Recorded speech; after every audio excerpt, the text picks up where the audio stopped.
వేమన శతకములోని 33, 34 పద్యాలు తాత్పర్యాలు. నీళ్లలోన మొసలి నిగిడి ఏనుగు పట్టు, బయట కుక్క చేత భంగపడును. స్థానబల్మిగాని తన బల్మి కాదయా, విశ్వదాభిరామ వినురవేమ. మొసలి నీటిలో ఉన్నప్పుడు ఏనుగునైనను పట్టుకొనగలుగును, బయట కుక్కను కూడా ఏమీ చేయలేక లొంగిపోవును.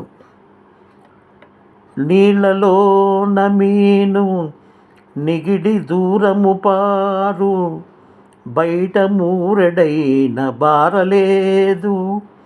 స్థానబల్మిగాని తన బల్మి కాదయా, విశ్వదాభిరామ వినురవేమ. చేప నీళ్లలో చాలా వేగముగా పోవును, బయట మూరెడు దూరమైనా పోలేదు. అందుచేత అది స్థానబలమే కానీ దాని బలము కాదు.